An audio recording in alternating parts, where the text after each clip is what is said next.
This is Lee Roberts with my presentation on corporal punishment for IL 711 for the University of North Alabama during the summer 2017 term. Corporal punishment. There are various problems with it, many issues with corporal punishment. First of all, does it work? Is it even effective to use it? Because if it doesn't work, there's no use doing it. Is it ethical? Is it ethical to punish a child with some type of physical punishment? Is it necessary? I guess that goes back to does it work? But is it something that can we find something better to do instead of doing corporal punishment, or is it something that we need as a last resort, maybe? And can it be ended easily? If we do decide that it's something that we don't need, can we just stop doing it and it be effective? So we looked at the data. I looked at the data and found that teachers are not the best decision makers when it comes to corporal punishment. According to TOS in 2016, more guidance should be given by educational authorities to teachers working in technical high schools located in areas of low and medium socioeconomic levels and such issues as techniques of knowing students, student rights, and democratic classroom management. Some teachers don't understand that being fair doesn't always mean being equal. Some kids are not going to respond the same way to corporal punishment. So maybe all teachers, some teachers I'm sure would be fine, but not all teachers need to have this power. Also, it should be used to deter in future, not reform. Teachers should reform. Corporal punishment might deter students, but it cannot reform them. The main question and answer remains whether teachers should spend many years discovering this truth. It is not something that's going to change a kid's life for the most part, but it will stop them from doing that activity or getting caught doing that activity again if it's used properly. It cannot be the only way to discipline.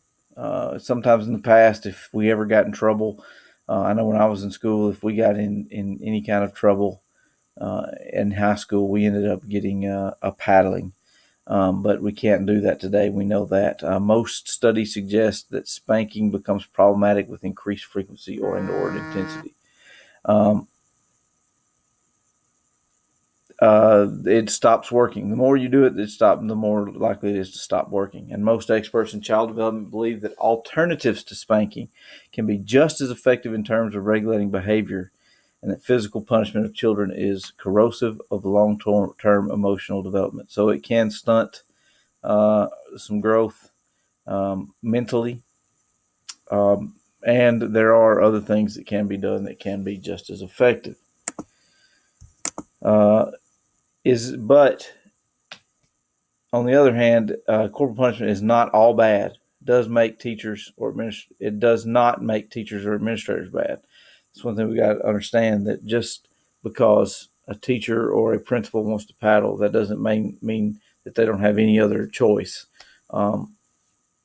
Most of the time, this is the best way that they can handle that situation at the time.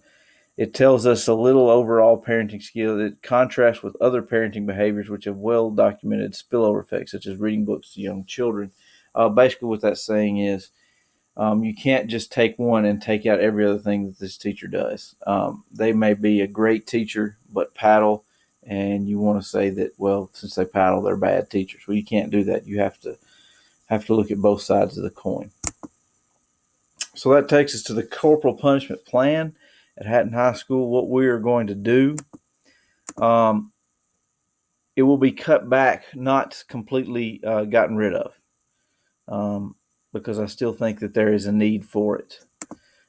Teachers will not be able to use the corporal punishment. Teachers will not have this option in their hands because, as we've seen, not all teachers can make that good decision, and we can't say this teacher can, but this teacher can't. So the best way to do it is take it out of all of their hands. Only principal will be allowed to administer corporal punishment. Hopefully, whatever principal is in place will understand that that sometimes it's required, sometimes it's not. Maybe not required. Sometimes it's necessary, sometimes it's not. There are certain circumstances where corporal punishment can be used. In school tobacco use can be used. Corporal punishment can be used for in-school tobacco use, or I just use tobacco in this sense to show tobacco use. Anything over tobacco use is probably we're looking a little bit more than corporal punishment. We're looking maybe sent out. Excessive disrespect, meaning talking back constantly, and anything that we can have. All this needs to be documented. And with permission in lieu of short suspension, like say if a kid gets suspended for a day, parent and a student agree that, well, I'd rather just have a paddling, then that may be something that you can do as a principal, but it doesn't have to be automatic. The answer can always be no, we're sending you home, because sometimes that's necessary. We need to remove that child from the situation, send him back to his house.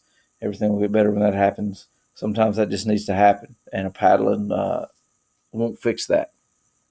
And if something is documented multiple times, if a kid's name keeps coming up, then corporal punishment can be used in that situation. No circumstances will require corporal punishment, just be given as an option. So it's never anything that you have to do, but that option will be available. Parental consent, another very important part of this corporal punishment issue. Parents can give consent or dissent at the beginning of the school year. They can say, yes, you can, or no, you can at the beginning of the school year. Or it can be on an event-to-event basis. If a parent dissent, the student can be sent to in-school suspension for days amounting to the discretion of the principal, so he can decide how many days they would go, or out-of-school suspension for the rest of the current day and up to one more following. So not a long suspension, not 3 or 4 day suspension, but if it is at the end of the day, you can send them home to remove them from the situation and just say, well, we don't need you tomorrow. We're going to take a little breath, take a step back from what we're doing, and see if we can figure some stuff out. So you can go the rest of the current day and up to one more day following. All issues, whether involving corporal punishment or not, should be documented. That's just basic common sense of a teacher. I think we all know that documentation is very important. Multiple documents on the same student can lead to corporal punishment, as I said earlier. So we need to make sure that we're documenting everything that's going on and keeping a good record of these students. Corporal punishment must be used as a last resort, not a preventative measure.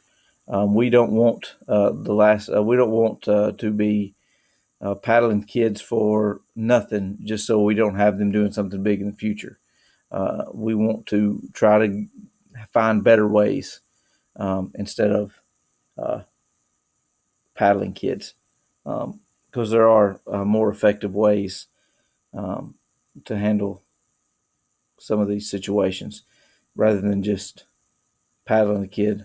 And especially as teachers, we all know that we can get upset with kids, and if we're ever mad, we need to stay as far away from corporal punishment as we can, because mad paddling leads to lawsuits. Here are my references. There are 4 journal articles and one internet website about actual parenting, not just teaching, but parenting and corporal punishment in parenting. So that is my presentation. Thank you very much for your time. This is Lee Roberts for IL 711 from the University of North Alabama. Thank you.